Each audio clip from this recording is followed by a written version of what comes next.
ඉතින් ඔයාලා හැමෝම සතුටින් පරිස්සමෙන් ඇති කියලා මම හිතනවා.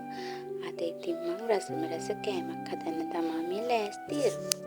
මුලින්ම මගේ යාළුවන්ගෙන් මම ආදරෙන් ඉල්ලනවා මගේ channel එක subscribe කරලාම එකතු වෙන්න කියලා. ඉතින් මම අද හදන්නේ වැලි තලප. මුලින්ම මම උදේ පිඟෙන්න දාගත්තා කැකුළු හාල් ටිකක්.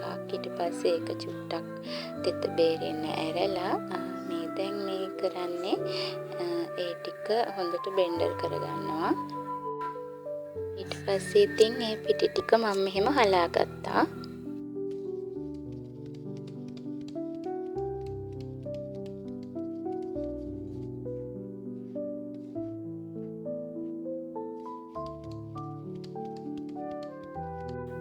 පිටි ටික හලාගෙන ඉවරයි. මම ස්ටීමර් එකේ තමයි අද පිටු ටික තම්බන්න කියලා හිතාගෙන ඉන්නේ. රයිස් කුකර් එකේ වතුරෙකුත් තියාගත්තා.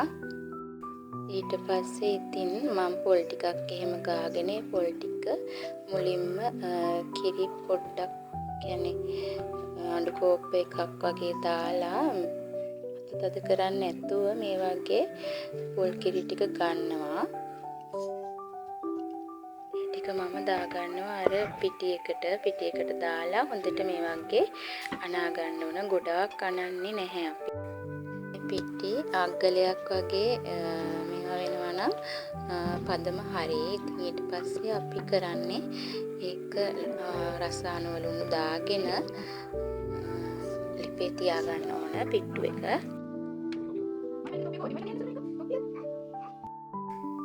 කෙසෙල් කොලයක් මේ වගේ ස්ටීමර් එක උඩ එළුවා. ඒකල්ල ඉවරලා අර පිට්ටු ටික එකට උඩින් දානවා.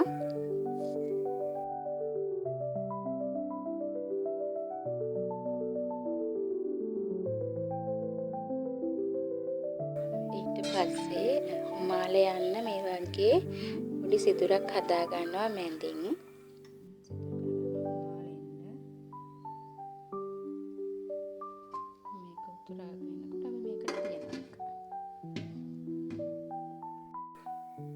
දැන් ඉතින් ස්ටීමර් එකක් මේ වගේ තියාගත්තා ඉතනකම්.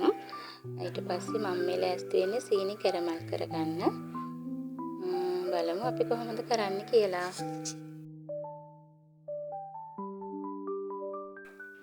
ඉතින් සීනි ටික දිය වෙනකම් මම මේ ටික අස් කරගත්තා. මට නැත්තම් හරිය ඔලුවට අමාරුයි මේවා මෙහෙම තියනකොට. ඉතින් ඉක්මනින් මම අස් කරගත්තා.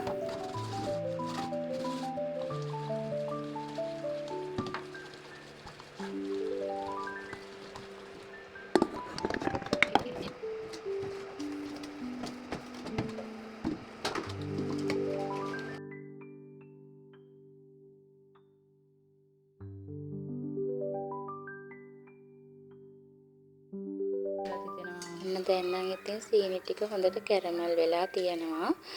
මට මේ වෙලාවේ නම් හිතුණා සීනි කර වෙලාද කියලා. ඒත් නැහැ, හොඳට තිබුණා. ඊට පස්සේ ඉතින් මේකට ඉතුරු සීනි ටික එකතු කරගන්න ඕන.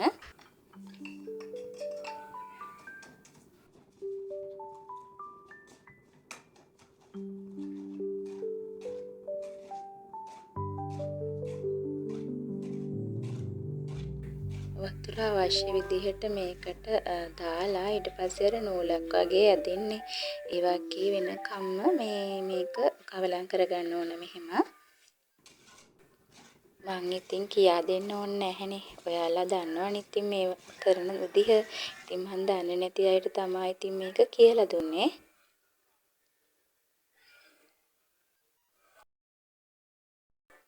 දැන් නම් ඉතින් පිට්ටු එකත් හොඳ ගානට ඉතිලා.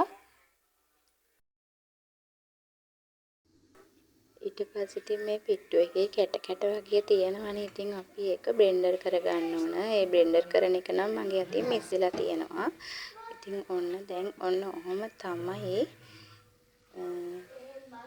අපේ අන්තිම ලුක් එක මේ කෑම එකේ. ඉතින් ටිකක් කවලම් කරගන්න ඕන. තව පිට්ටු ටික මේකට දාලා හොඳට කවලම් කරගත්තා.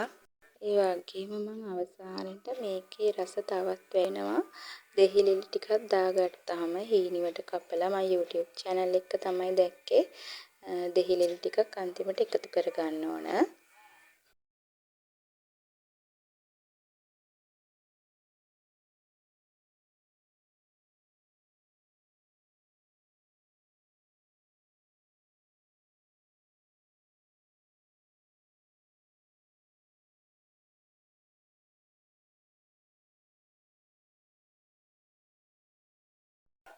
ඇත්තටම වැලි තලප එක හරිම රසට ආවා. මාරම රසයි ඒක. ඉතින් ඔයාලත් හදලා බලන්න. ඉතින් ඔන්න ඔහොම තමා මං අද වැලි තලප හදාගත්තේ. ඉතින් මගේ channel එකට like එකක් comment එකක් දාන්න අමතක කරන්න එපා. ඉතින් මං අදට ගිහින් එන්නම්. ඔයාලා හැමෝම සතුටින් පරිස්සමෙන් ඉන්න ඕන. බුදු සරණයි.